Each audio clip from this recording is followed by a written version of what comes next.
I didn't get the. And good evening, everybody. This is Keystroke Medium. It is season 3. It is episode 45. I am Chuck Manley here with Scott Moon and Ralph Kern, and we're going to be talking about the murky middle tonight. How you doing, boys? Well, I'm doing well. How you doing? Except for the fact I forgot my mic's no longer staged where it needs to be because I have to stand up there to make it work. So now I'm just holding it. So anyway, so that was great, very smooth. And I'm not in the live chat yet, so somebody's going to have to monitor for questions and whatnot. I'm sure between the three of us we can work it out. Josh will be joining us shortly. He had some apparently he's like a Grand Poobah on his HOA or something. Yeah, making him the president. Yeah, he's out there measuring grass with a ruler and stuff. So yeah, he's HOA, the grass clipping enforcer guy. There you go. There you go. You can't have your house that color. What does HOA stand for? A homeowners association. So it's interesting. If you have a powerful homeowners association, it can be a good thing sometimes, but sometimes it can be really annoying. It just depends. That sounds like an hour of Josh's life. It's horrible. I hate them. I despise them, and I give them way too much money. Yeah, I think if you show up, you're in danger of becoming the president someday. That's why I never go to them. Well, that's how you skim money off the top. So what have you guys been up to this week, writing wise? Ralph, you want to go first? You want me to go first? I'll go first. I'm not scared. Go first. I'm totally not scared. So I've been working on the Beast of Eridu with Richard Fox. That's cranking along really nicely. Also working on some audiobook review for the next round of Dark Landing omnibuses. The first Dark Landing omnibus is out. We might talk about that, I think, later in the show sponsor. I can talk people into doing that. So listen to that, listen to our narrator, checking that out. That's really cool. Pretty good. I had a couple of off days, but I'm kind of trying to get back into it. I like to have deadlines, and I'm ahead for once. So that's good. That's always good. But you guys? Well, I'm shocked that you're ahead of a deadline. There's other, of course, I added a whole new collaborative thing that we talked about today with the group, which probably too soon to talk about. That was super fun, and then a few other ones. And I can't wait to hear about that because I was at work when that all went on. But, it's gonna be great. Josh told me he had this awesome line, and I don't want to ruin it because he read this line that came into his head for the story. And I said, if I had a line like that for a story, I would go ahead and make that a whole book project. And well, why not? You need a book project. I can't wait till he lands then and see this one. Yeah, I'm not sure what. I was in the call, so I'm not sure what he was talking about. Oh, it's a different. That was outside. That's when we were talking about the Sam's Town, and we spent a lot of time on the phone, Josh and I, talking about the meetup in Vegas. Bard, so that's coming along. Bard, it was a different collaboration, man, not the short story thing. No. Fear not. I need an intervention actually with collaborations. I probably have to go to collaborations and if this one works out and I'm actually in it, this will be my very first collaborative project ever in all the years I've been writing. What about you, Ralph? You got anything fun going on? Well, I've finally finished the first book in the Great War, so that's done. That'll be off the editor on the 20th, and then so yeah, brilliant. It feels nice to sort of finally have one in the bag, so to speak, and then I've got the other two to do. I was tossing up how many words I've done over the last 8 months on this project, which is 200,000. Wow. 200,000. So I'm like, wow, I love it. Love it. And that's 200,000 on which project or combined projects? The Great War, just the Great War project. So the first book is sort of done at about 75k. Nice. The others are sitting at a little bit less, but that they'll get edited. That's still a big hunk of words. That's sweet. Yeah. So it's going to be nice to be able to dump them and dump them. That sounds very casual about it. But it'd be nice to publish them all in one and see it sort of come to fruition quite quickly.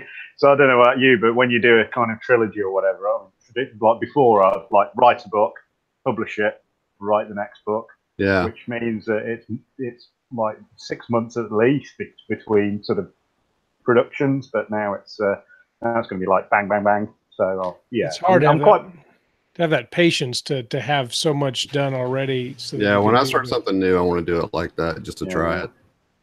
Yep. But and Jamie produced the cover, and it was like, wow, he's done long hours on that, and it looks beautiful. A lot of great concept art that you guys have been showing in the. Yeah, but it's all like seeing it all roll together in one, and he's just absolutely taken it and blown with it. Oh wow! I can't wait to show that to people. Can't wait, but not yet. No. What about you, Chuck? Where are you at? Actually, it's been kind of a slow week for me. I had some family stuff come up that ate up a lot of my time, but I've got 2 audiobooks officially in production. I'm taking ACX auditions for my Paragons trilogies, so I'm kind of vetting those as they trickle in.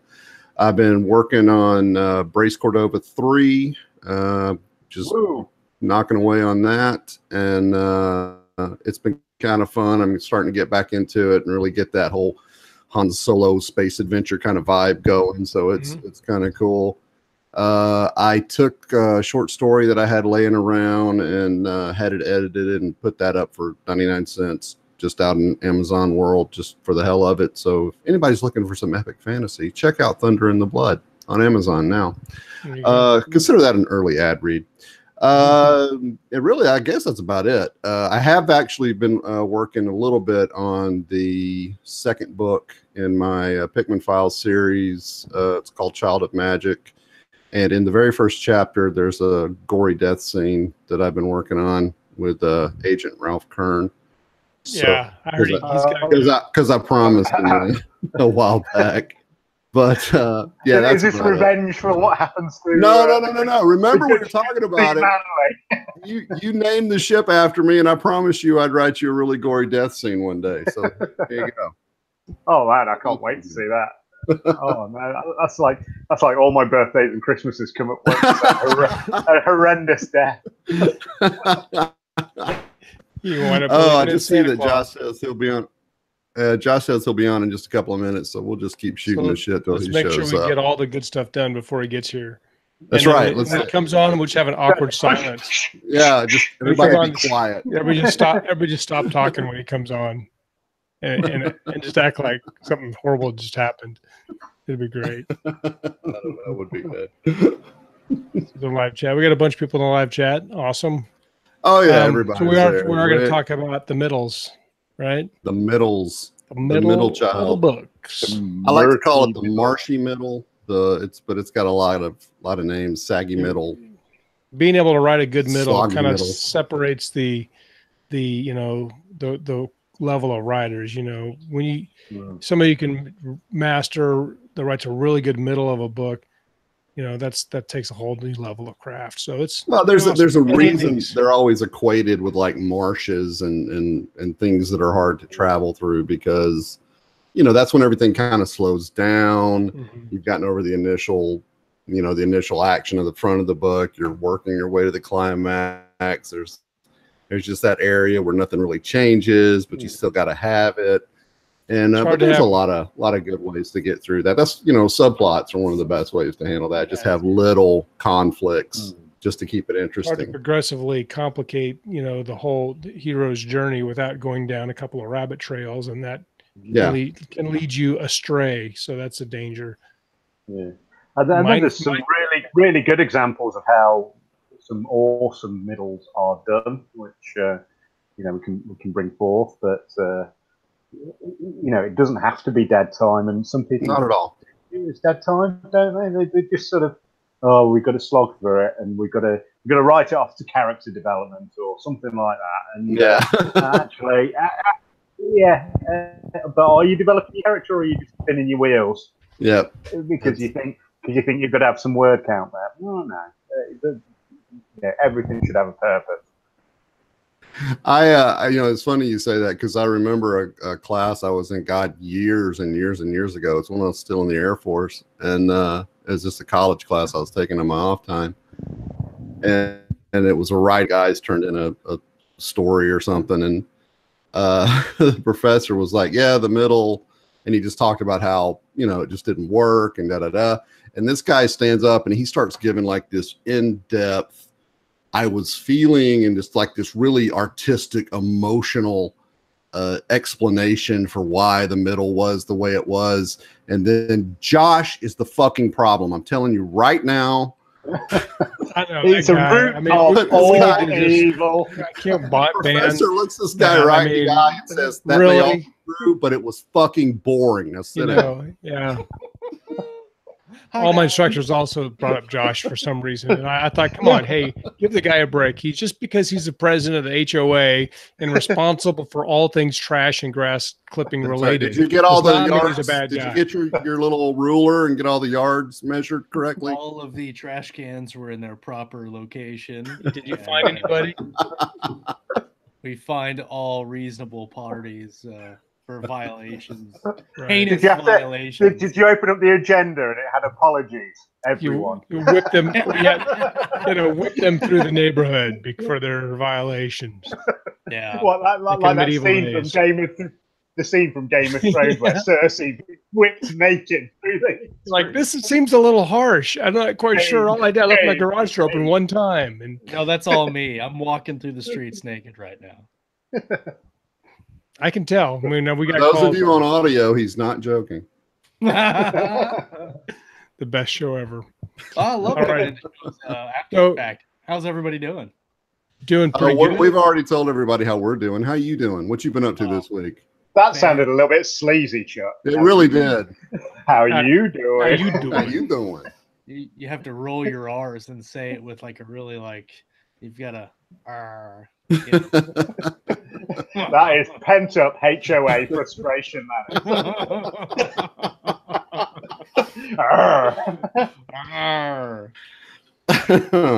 No, I'm doing pretty good, man. I don't know if we can talk about some of the stuff we did earlier today, but we mentioned it just in passing, but didn't go into details. Well, that'll be fun to talk about. I am right in the middle of my edits for Terra Nova 3 Redemption Shadow, and doing basically a complete rewrite on the back half of Carson's character arc. And so it's pretty taxing. I got about 2,400 words written on it today, but it is a lot better than the original conceived idea. So I think that looks good. What else?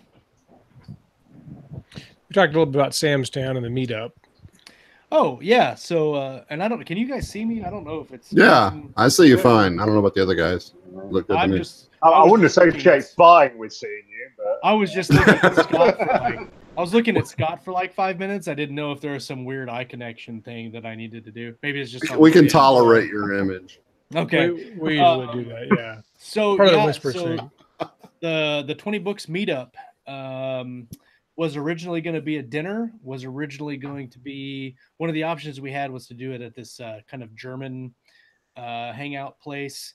I talked to them on the phone and then got their quote today, and at damn near $2,700, that's not going to happen. You could make a bunch of schnitzel at home for less than that. Yeah. So what the alternative, and I think actually the better option is instead of finding another place in Vegas that we've all got to kind of figure out how we're going to get to and logistics, and we're just going to do it at Sam's Town, which is where 20 Books is happening anyway. The lady that I talked to on the phone, and I've got the email from and the quote from, basically it's if you've never been to Sam's Town, it's a hotel and casino. The hotel wraps around this atrium, and inside the atrium there's a bar and kind of this forest jungly setting. There's also a beaver, and there is, yes, animals. Coyotes. Are there coyotes? I think there is a coyote. Awesome. There is a coyote. Well, I mean, it is Nevada, so there is a bear and a light show. have this whole presentation. You make it sound like the Garden of Eden, like full of. It almost is. It If almost people, is. if people smoked Marlboros at the Garden of Eden, then So the cool thing about this is that there's basically a terrace that overlooks this atrium, and that is what we're going to basically rent out. They're going to have some snacky type foods there. There'll be a cash bar with our own bartender. It'll be all us, basically from 6 to 10. And we'll be able to hang out, talk about all things KSM, hang out with each other, meet each other in person for those of us who haven't met each other. It'll be a good time, I think. be fun. We're probably going to have some giveaways there. We're not really sure on the logistics of how we're going to do it, if we're going to do a raffle or if we're just going to pick special people to have special things. I don't know.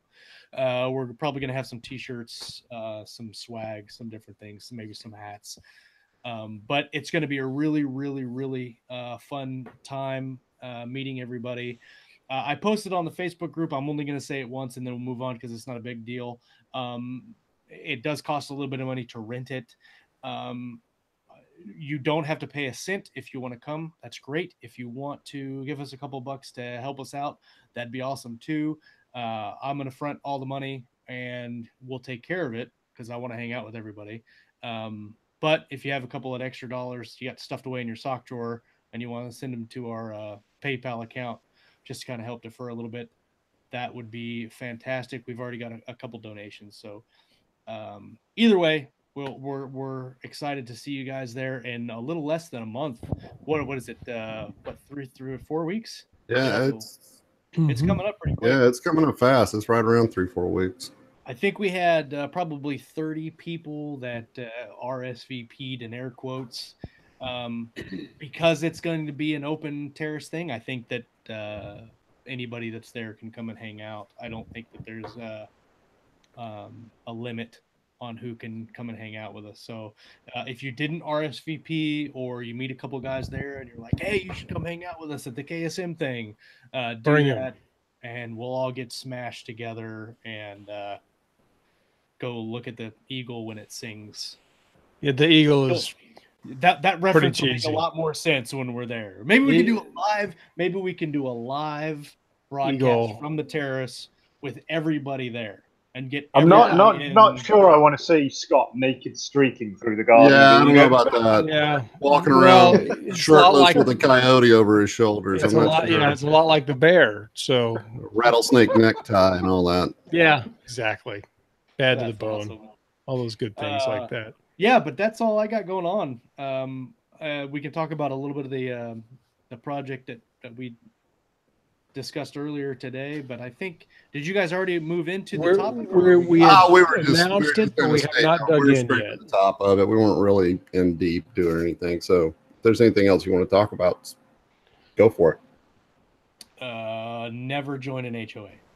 And if you live in an HOA, don't become the president of the HOA association. Right. And so basically, if you have to go to the HOA, make sure you carry a coyote on your back, and then nobody will talk to you, and you won't have to be the president. I'm pretty sure I'm the guy in my neighborhood the HOA is trying to figure out how to get rid of. Your door is blue. Yeah, I hate those things, but I have to live in one for my situation right now. So. My HOA never volunteer is all. Oh yeah, don't do that. So we when I was just a tiny little Scott Moon boy in McCook, Nebraska, a little Scott Meteor, Scott Moon boy, just barely able to survive in the wild because I really died several times when I was 5. But those are different stories. And my dad was building our first house. He's very proud of it. I don't know much about it, but I remember going over there and he built this house. We had it built, whatever, and it was blue. And ever since then, I wanted to have a blue house. And I worked all my life, and I finally built. Yeah, we built our first house. Josh knows this story. We built our first house, and it was good. And then we had all the colors picked out. We picked the brick out to match the blue paint, and we put the sample up as we're getting ready to finish it out. And the HOA came by and said, "You can't have a blue house. It has to be a neutral color."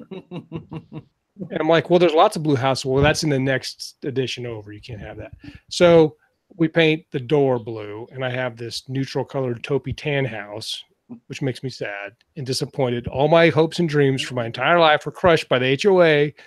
And then which Josh is representing right no, now. we're not in the same HOA, or else I'd be boycotting his house right now. But so fast forward 3 months, and there's a new cul-de-sac, and they built 3 new houses, and guess what color that house is painted? Blue. It's blue. And then one next to that, it's blue too. Those motherfuckers. I mean, really? So I know you're all sad. You feel bad for me. It's well, the thing about it is, and I know we're completely off topic here, but you shell out that much money for a house. Why do you don't get to tell me what to do with it? I mean, no, it just drives me nuts. It's but only anyway, because there are certain people that will put cars on blocks in their front yard. Yeah, I get it. The extremes. Metal trash can is a burn pit, and that's the stuff that we look at. Yeah, and I've had one of those neighbors too. Why aren't there just rules about that though? Well, everybody's got to go there. I mean, you know what I'm saying? But everybody's got to go to the HOA meeting and vote on those rules. For instance, trash cans can't be visible from the street, and the color scheme has to be just this. And I mean, it's like, okay, I could see you can't have a car in your front yard, you can't be burning trash in your backyard, stuff like that. Yeah, that's you just got to vote on it. And today actually has a really good question. He says, "What happens if you don't comply with the HOA?" This is very serious. Put a lien on your house.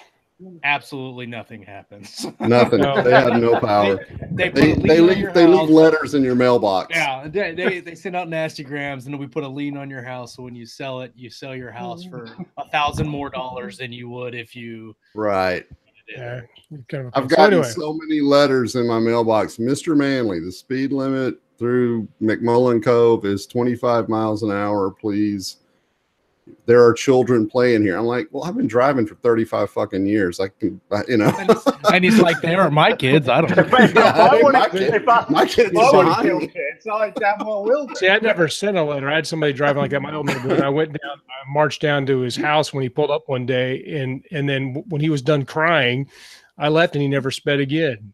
So it was angry. We actually one of the biggest brouhahas we had was the HOA actually paid an off-duty officer to come and sit on one of the side streets, and he pulled somebody over, and this guy's like, "Well, are you going to write me a ticket or what?" He's like, "No, I can't write you a ticket. This is private property." they asked me to come and sit here, so that was like all over Facebook in 30 seconds. Nice. Well, we should probably move on to our show topic. Let's talk about writing or something. Let's do writing stuff, and we're talking about middles. And so, why don't we start on my screen? Josh is on the far left, so I figure we go left to right because that makes me go last. I get the advantage of seeing all of your guys' answers first. Yeah, but I'm last on my screen. Oh, see, I'm last on my street. And I'm first on my screen. Well, let's go by alphabetical order then. Okay, let's do that. Oh, Chuck. My last name. Oh, hold on.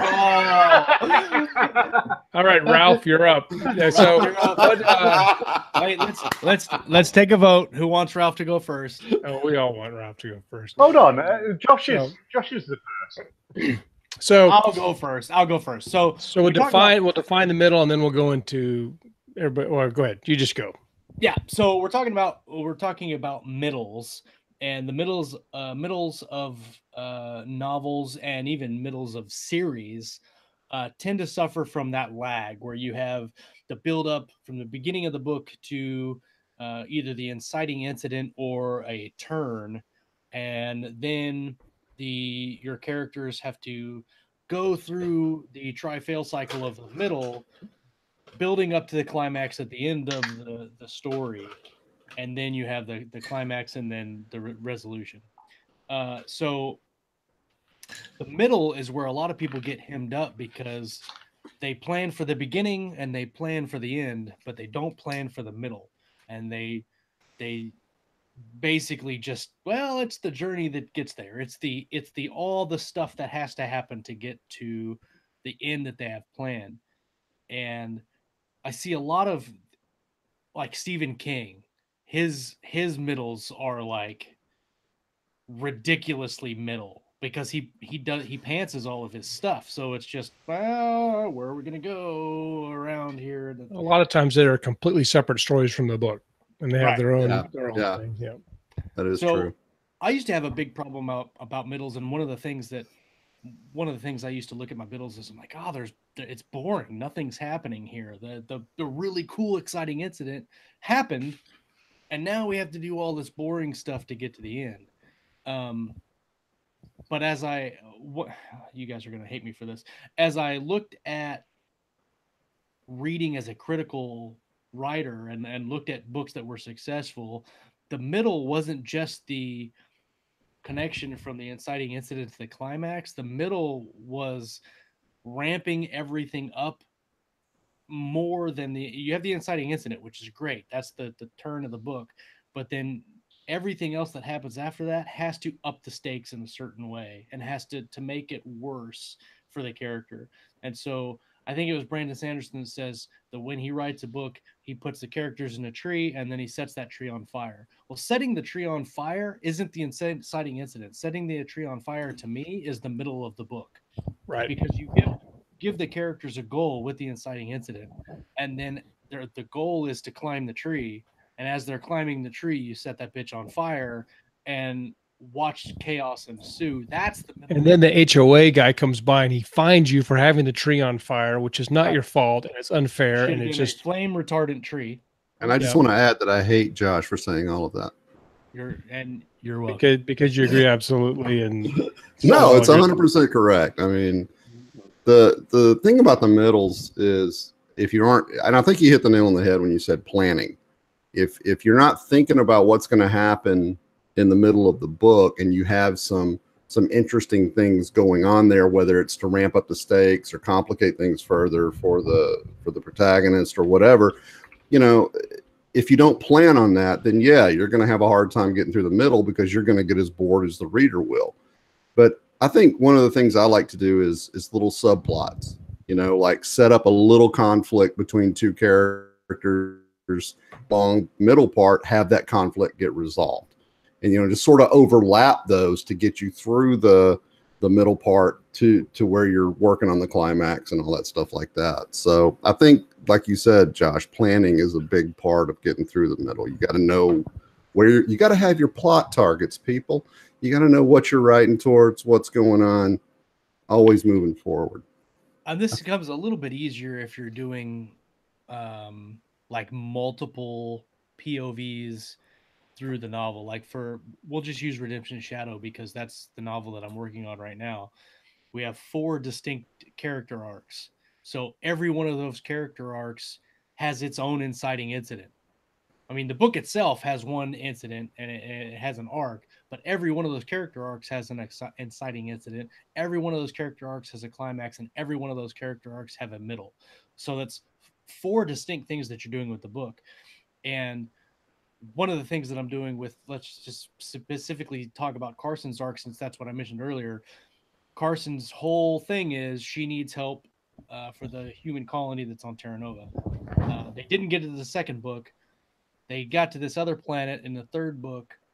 They got there just fine, and they're talking to the people just fine. And as they're going to talk to these other people, their hyper loop tube, it's one of those tubes, those vacuum sealed tubes that does like the quick, you know what I'm talking about, the hyperloops. Pneumatic tube. Yeah. It gets blown up, and they drop into this jungle that nobody should be at because there's a whole bunch of like dragons and tigers and just general things you don't want to camp around. And pterodactyls? Coyotes. Yes. Yeah, pterodactyls. And so that ups the tension for that character arc, and then they have to work through that, and working through that adds the tension to getting to the next part. And so that rewrite is what I'm working on right now. And one of the things is that they're fighting their attackers. They're having a gun battle with their attackers. And to ramp that up, I separated the 2 junior most members of the team by an explosion, and then had them get attacked by a 6-legged giant tiger who rips apart one of the enemy and then chases them through the jungle, and then they fall off a cliff into a ravine, a river 200 meters down, and they get separated from their team. So that ramps up what's happening with Carson's arc, and even more than getting dropped into the jungle. Now they're separated, and now they have that much more to work against. It could just never be easy for them. I think that's never all. easy. You're very mean, very mean parent of your characters. You should. I'm a horrible person. Yes, you are. Hey, we're getting a lot of comments, Josh, about your mic. Can you turn it up a little bit? You're kind of on the quiet. It's just a little. I haven't moved it, so I'll adjust it here. Yeah, no worries. And while you're doing that, I want to talk about the fact that the Dark Landing Omnibus, books 1 through 3, Assignment Dark Landing, Ike Shot the Sheriff, and Outlaws, is free. Free, people. It is free. Absolutely, only until Thursday. Completely free. Come on. And I'm trying. Scott, why don't you talk about that one, trying to figure out how computers work? Yeah, we're trying to, Craig came up with the idea that we'd go ahead and make that one free until Thursday. We extended it a little bit for somebody's newsletter wanted to mention it. So I'm looking for the ad read and stuff. Everybody knows. Can I do it? Can I do the blurb? Yeah, sir. Read that. Can I do the blurb? I can't promise it'll be as good as Chuck or even Garfield, but I want to give it a crack. Crack it. Crack it. With that Dark Landing, Omnibus books 1 to 3, Assignment Dark Landing, Ike Shot the Sheriff, and Outlaws, the Dark Landing Omni. A frontier world, one sheriff, and all the action one spaceport can't hold. Dark Landing is the wild, wild west of known space. Sheriff Thaddeus Fry will never completely leave the battlefields of Centauri Prime.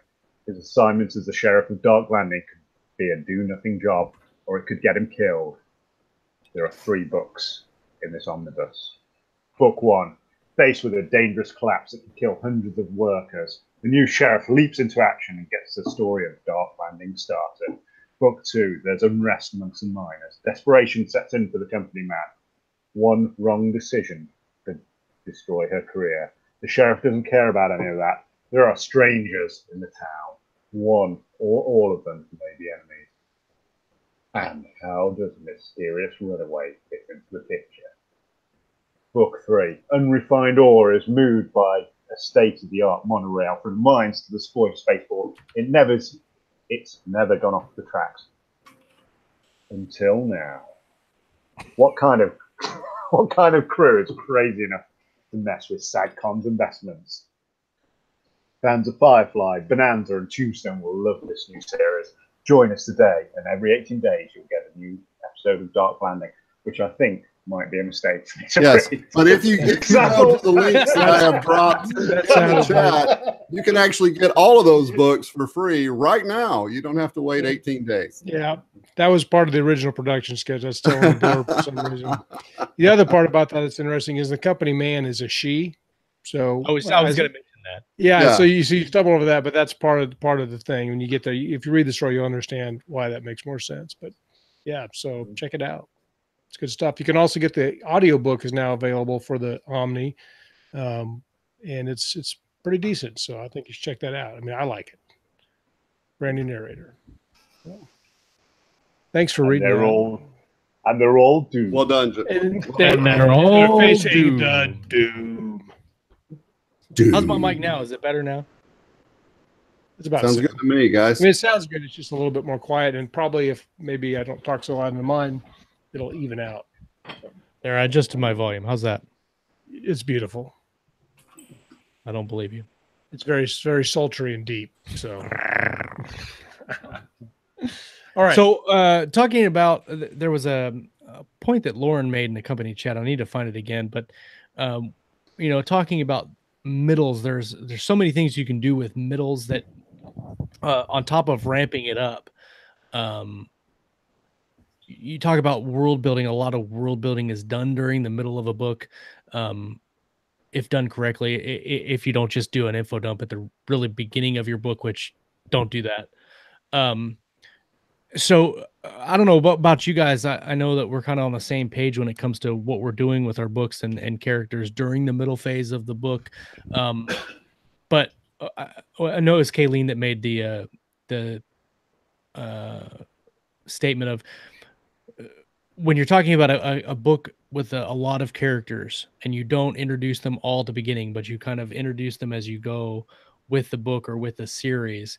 And do you guys think that bringing the characters in at specific points as you're building this narrative, bringing them in at a later time rather than smashing them all into the beginning is a good way to not throw the reader off, but just create a new excitement in your book? Because you go for 10 or 12 chapters where you're going back and forth. I can't remember who did this. Somebody did this in a book where you're talking about going back and forth between several characters, and then about halfway through the book you get a brand new character. And then as the book moves forward, it was Peter F. Hamilton, and it was Pandora Star, because you go back and forth through the human characters, and then halfway through the book you get the alien Morning Light Mountain, and then as you continue it builds again. So what are you guys' thoughts on characters and filling out the middle portion of your books? I got a couple of quick things on that, and part of it is a related principle. It's in the Self-Editing for Fiction Writers by, I think, Remy and Brown. And they have a term they like to call, they refer to as it's resisting the urge to explain. And I think what you're talking about is you introduce these characters, you don't have to info dump everything at the beginning. Sometimes you need to let there be a little bit of stuff still to learn about each of these character arcs.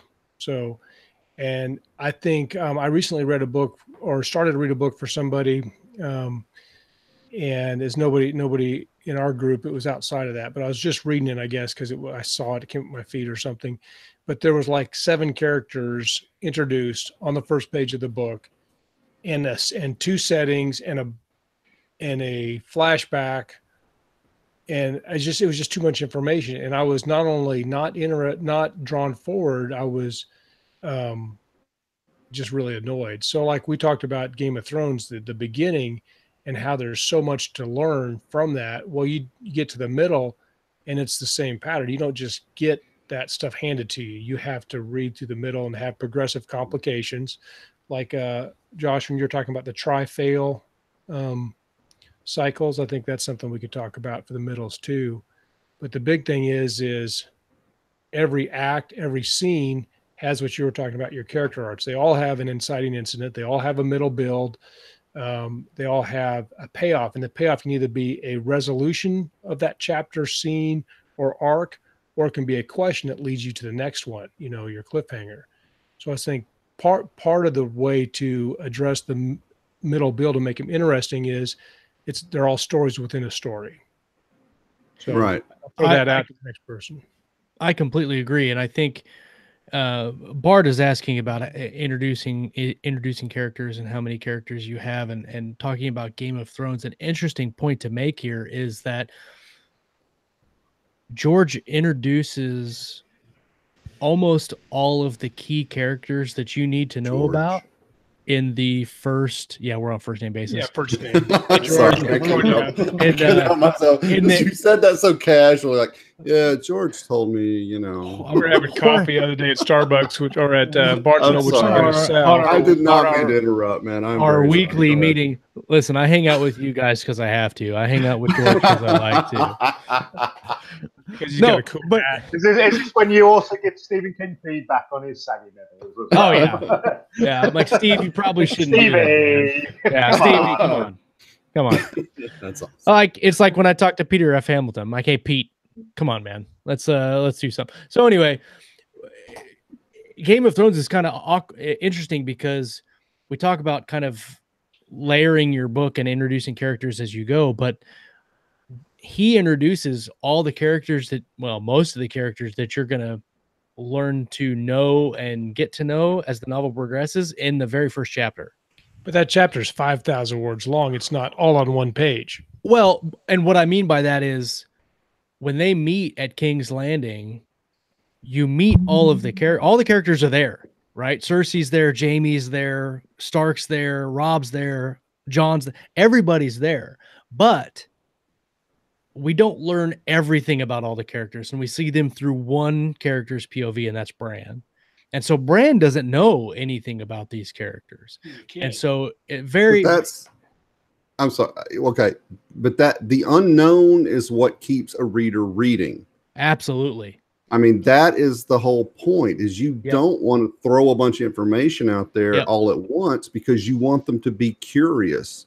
You know, you want them to wonder why this guy's having sex with his sister, or why this family's the way it is, or why they threw that kid out a window, whatever.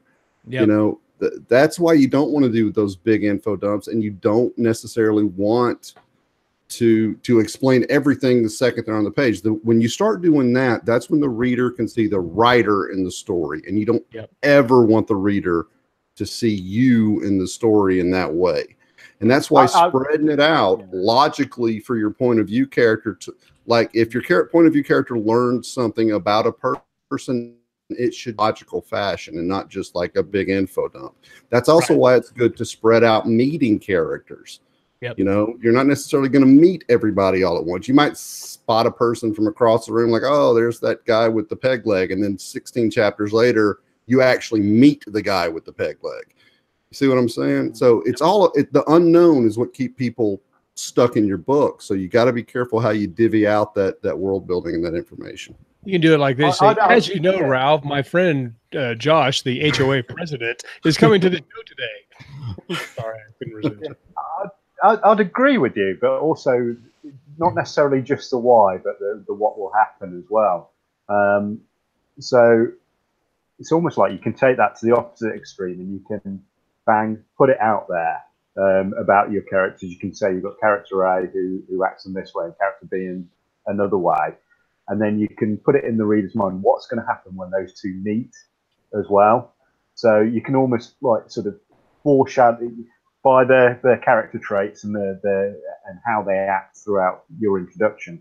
You can feed it into like, well, what is going to happen when they're eventually going to encounter each other. So, for example, back to the Game of Thrones example that Josh was giving. You know, we've spent years wondering what's going to happen when Daenerys eventually meets Jon, or many of the other relationships which haven't necessarily entwined up until that point. So, yeah, the why is very important, but what's going to happen as well, and you can build a lot of tension in that way as well. So cycling back to the murky middle. Now, for me, it should be a more or less linear progression of tension, character building, and story arcs throughout the main thrust of the novel. There shouldn't be a point where you meet everyone, I'm excited, and then a flat bit while they're getting from A to B, and then bang, you've got the home stretch coming into the final battle in the Emperor's throne room or wherever that might be. You've got to have something that builds you there. Now, real life being real life, or real life writing being real life writing, but cycling that back into reading, that's never going to be a perfectly linear progression. It's going to be lumpy. Well, it should be. Yeah, but you've it's still got to progress upwards. Yeah. So what's one of the ways that you can do that is quite rightly, as you say, Chuck. You can have like subplots that are going in and feeding in there, and those subplots should have some form of objective behind them, whether it's finding the magic sword that was ultimately going to be needed to kill the Dark Lord. The magic sword in itself is not going to be the be all and end all. Killing the Dark Lord is, but you've got to find the magic sword first. Right. And there's many other examples of that. Now, the only sort of kind of author I've ever really encountered who kind of manages to make saggy middles work really well is Peter F. Hamilton, and it's almost like he builds such a fascination in the world that it's not just the story that is fascinating in Peter F. Hamilton's books. It's the world he's created, and but that is massively unique, and that relies on like being able to do 1,000-page novels. But I don't know. Do you guys feel the same like about Peter Fong? I know you're a massive fan, Josh. I love I'm not Peter. sure about Scott He's as well, awesome. but sort of like learning about the world is almost as fascinating as the story itself. The thing about his books too is that where a lot of books are very heavily plot centric, Peter's generally are character driven to the extreme, in that a lot of, like in Pandora's Star, he has how many, 6, 7, 8 main characters. They're all working towards individual goals, and you might, I mean, for instance, you have Isaac's what's his name, I can't think of the name, but Isaac Oscar. Oscar. You have Oscar, who is out on his spirit walk, visiting all these different worlds that doesn't have anything to do with Paula Mayo and her investigation of what happened over here. And you have several of these things going on. And so it's kind of the same thing George does in A Song of Ice and Fire, where he has several things going on that aren't necessarily related to anything else. And so my favorite thing about one of Peter's chapters or George's chapters is you get to the end of the Tyrion chapter and you've got a cliffhanger at the end of the Tyrion chapter where you're like, I really want to know what happened to Tyrion, but I've got to get through Jon and Daenerys and somebody else to get back to Tyrion. And then you feel the same way you end the chapter on a cliffhanger for every single one. He leaves you wanting to get back to that character. And so you have this angst of, I need to know what's going on, and then relief in the very next breath, because now you're learning what happened to the character that you wanted to know about before. And it's just this continuous cycle of what's going on. Oh, now I know I can continue to read, and what's going on, and now I can continue to read. So I want to hit one of the Scott. I'm sorry, you had a thumbs up, so you have the next. I had something that would be fairly probably short, but then we can get to the questions from the live chat or whoever else had something. But one of the things that occurred to me when Ralph was talking is, I can't remember where I read it, but it talked about how, as far as keeping your middles or any part of your story from sagging, is that you can't do the same thing twice in a plot. Right. Like, you can't have somebody trying to get someplace and they couldn't get on the subway, and then they figure that out, but then they're going along and then they can't get on the subway again. You can't repeat those things. It has to be a new complication. Like, you need to have, like, they couldn't get on the subway and then they get mugged and then they get investigated by the FBI and then their mother calls them and nags out. They all have to be different. You can't repeat. You can't Right. raise the stakes in the same way every time. And that's one of the things I see with most sagging middles, like especially in quest-based stories. They're just moving down the road. They're literally going from town to town to town to town to town, and it's all the same, and that makes a boring middle. Yeah, I've always thought of it as you want to stack complications, not lay them side by side. Yeah, mix them up. Yeah. And as your to use a sort of computer game analogy, as your characters level up, as they gain new knowledge throughout the story, or perhaps new abilities or new technology or the new magic sword or whatever, then the challenges they face should escalate as well, as appropriate. So, perhaps Frodo's biggest challenge, like as he's wandering out of the Shire, is like knowing when he's going to have breakfast next. But by the end of it, he's involved in world-shattering events, and there's a relatively smooth progression there. And you kind of believe that your character is that character is as realistic as it can be in that scenario, is realistically gaining the ability, skills, mentality they need to get to the place they need to be to save the world, to dump the ring, to destroy the Death Star, whatever it might be. And that point trailed off a little bit, but there should be a smooth progression there. Agreed. All right. So James McCormick wants to know, do you guys think of your middle as having a midpoint, something specific? I don't know. I find that helps. Well, I think that depends on how you've planned your middle. Like if you have a subplot or something like that going through your middle, then there should be a midpoint to that story arc. What do you guys think? I think that whether you're pantsing or plotting, whenever you start writing a book, like I had this happen to me the other day, you've got this great scene, this great beginning, this great thing that you're like, this is the best, coolest thing, I need to write this.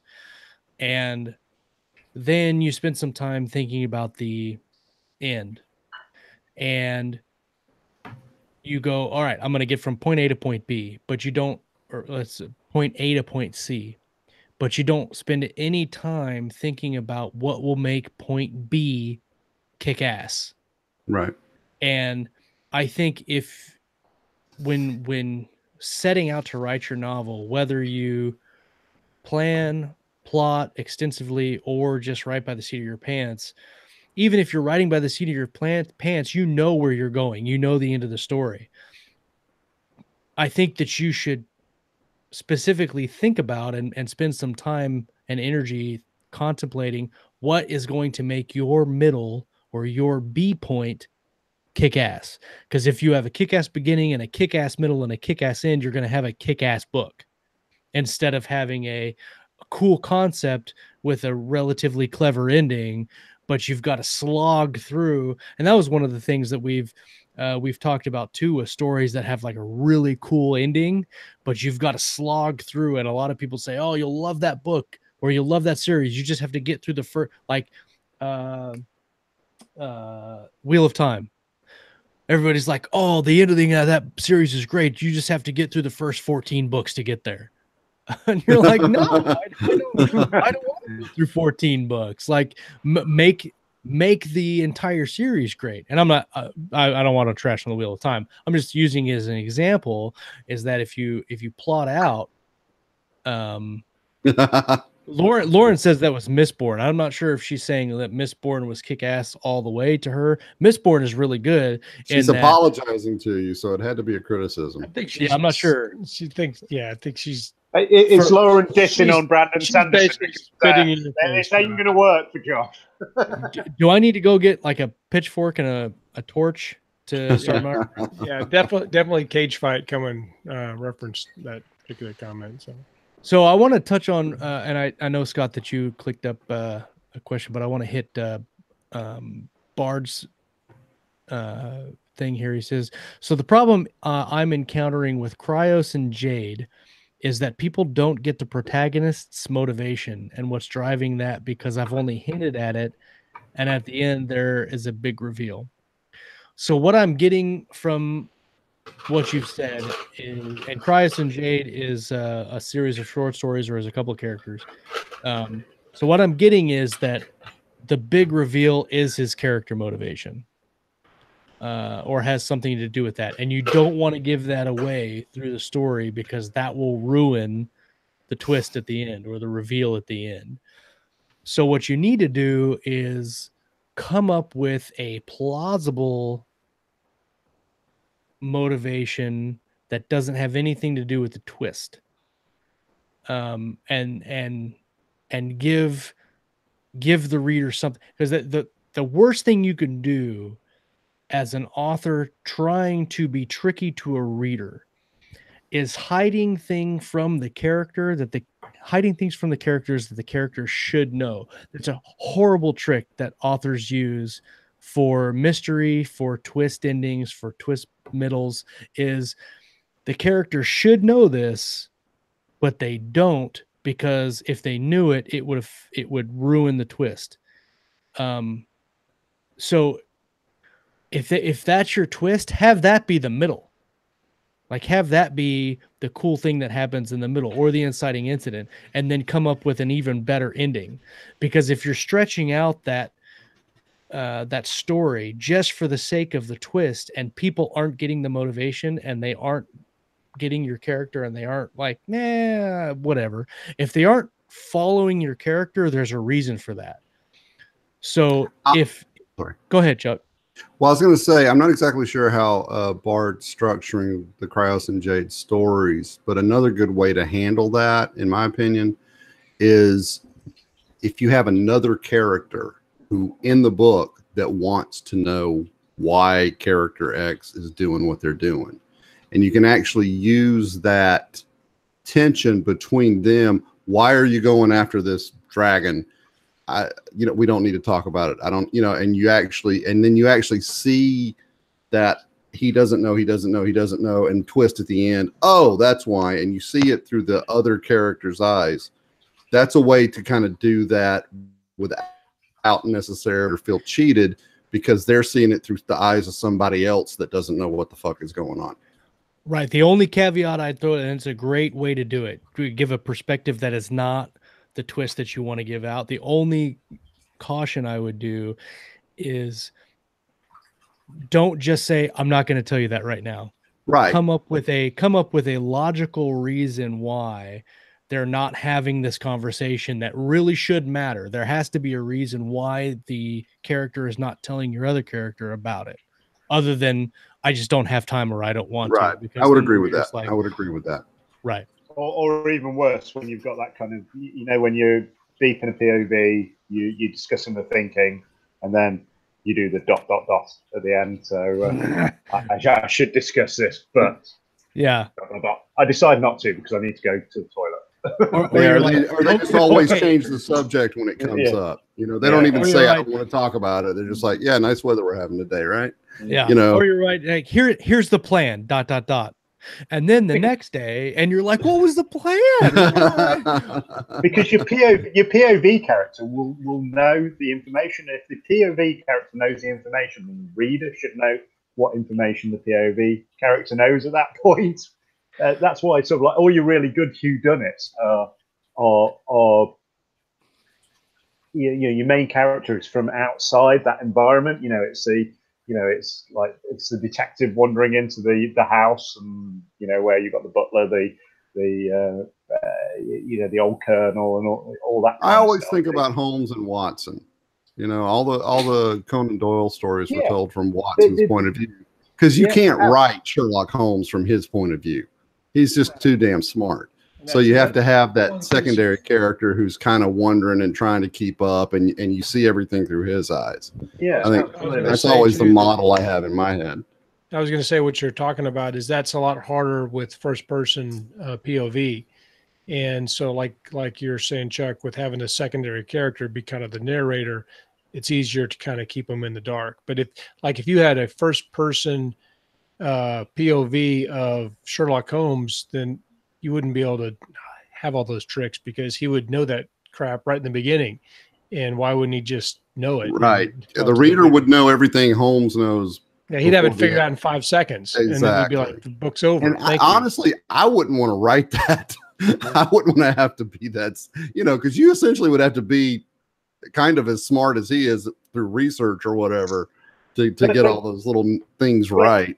It can work. So whilst it's not a book version, like the recent films of Sherlock Holmes, there was those brilliant scenes where it kind of drops into Sherlock Holmes' thought process, the Robert Downey Jr. ones. Especially like the fight scenes and things like that. Those were fun. He's doing like these really critical analysis of like what's gone on and what he's gonna do next and all that kind of thing. Yeah. And, it worked really well. But so a very interesting point, and I'm going to blow everybody's mind with this. Hank actually had a really productive input in this conversation. Hank did. I know he said something. I don't think that this has ever happened on the show. He's crashing our party. Wow. And if it doesn't has he have happened, a podcast or something? He's done a couple. We have like Smart or something. He's done, I don't know, 400 shows. Really, who's counting? So he made a point of talking about dual narratives, and he mentions Gillian Flynn and Gone Girl and first person narratives and keeping the reader in the dark. Gone Girl does a really good job, and it's first person.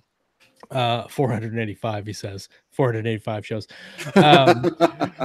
So Gone Girl is a dual POV mystery book, And one POV is, I think his name is Nick, the husband, and I can't remember the wife's name, but it's husband and wife, and they're both first person narratives.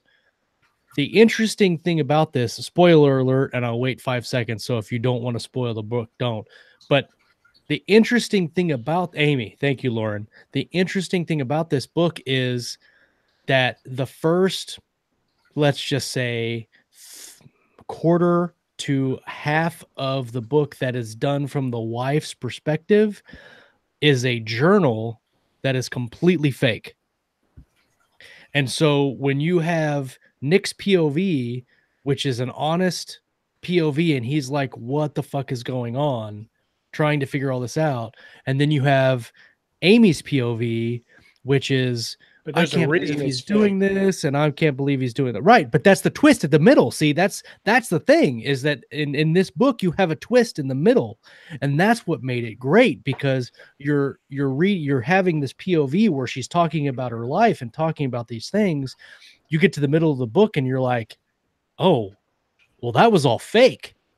Holy crap! And then you know why. And then you know why, and then it starts building to the end, to the climax, to see what happens at the end, to see how they resolve this.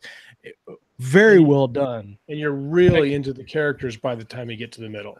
Right. That's the other thing, is you are really invested in these characters, and you kind of hate both of them. You know, I never read it. Yeah, no, it's oh, you should definitely read it. Definitely read it. Yeah, very, very good. I have to check that one out. All of her books, really, all of her books are really good. Her books are really dark, and that's one of the books that is definitely lives up to the hype. There's not many I can say that about that have made it super big. The movie was okay. The book saw the movie, and all her books are really good. Fun fact: she's from Kansas and she's a Jayhawk fan. So maybe we should get her on the show. And she's on Josh's HOA. That would be kick-ass. I'm just saying. So you make excuses to go measure her grass, is what you're saying. Yeah. You're a couple inches off. Also, can you sign the citation for me, please? It's a legit citation this time. It doesn't matter that it's in a book. It just.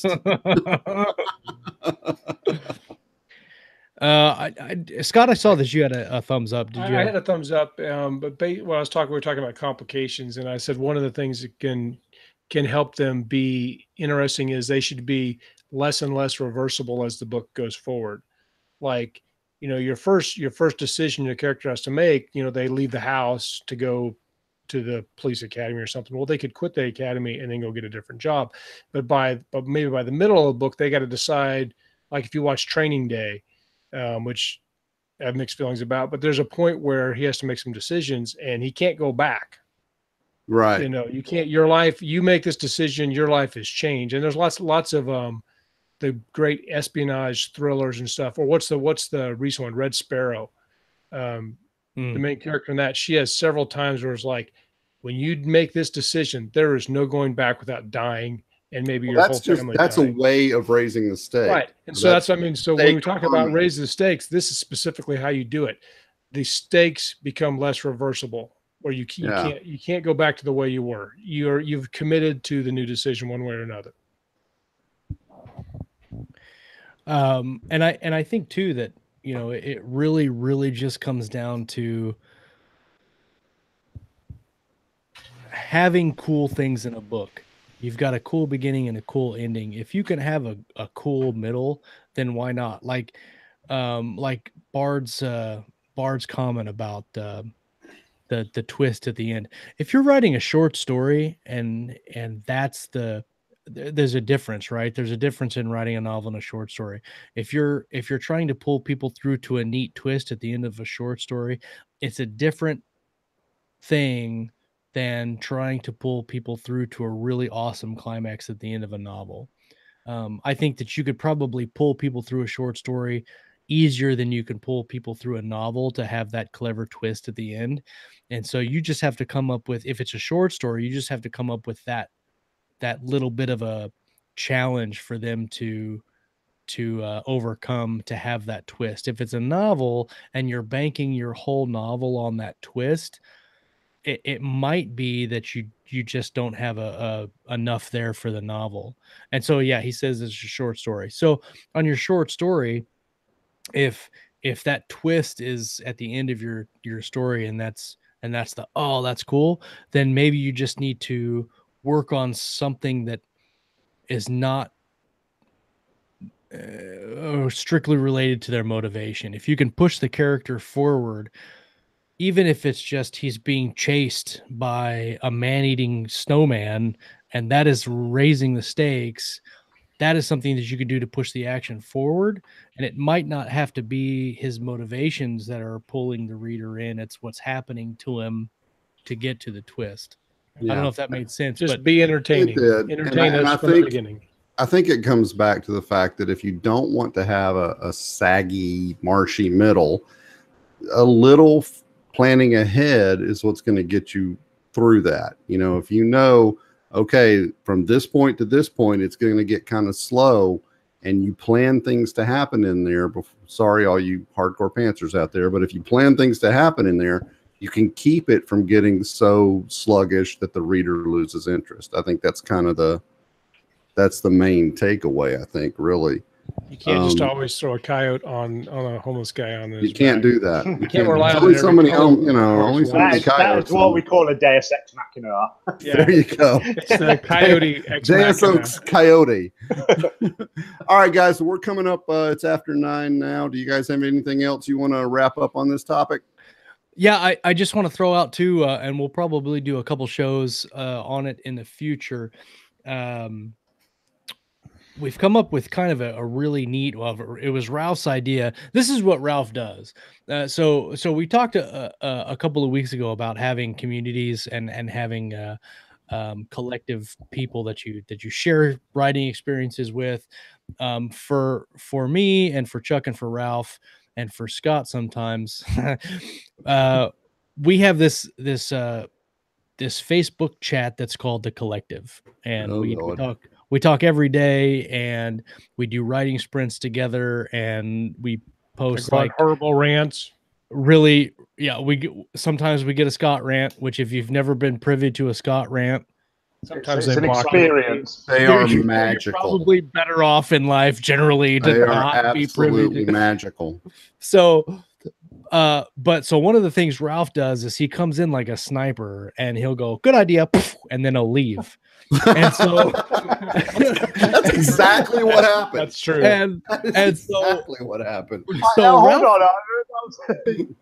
Ralph, no. I'm Ralph, sorry, I'm in Mallorca now. I can't talk anymore. Here, I'll see you guys in a minute.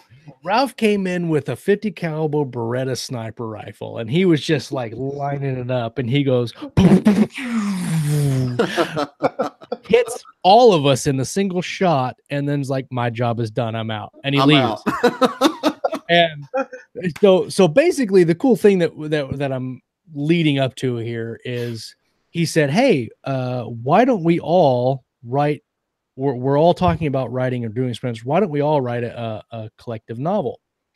And so that led to a couple different discussions, and looks like what we're going to do is try to do a collective novel, not an anthology, not short stories, but an actual collective novel where several of us are writing POV characters, and we're going to try to incorporate the show, incorporate you guys in our planning processes, and do a lot of cool things while we're writing it. So and we're not experts, we're not Peter F. Hamilton or George, but I think that sharing processes is good, and so we're going to try to incorporate a lot of that, sharing our planning process, sharing our writing processes and stuff as we go through.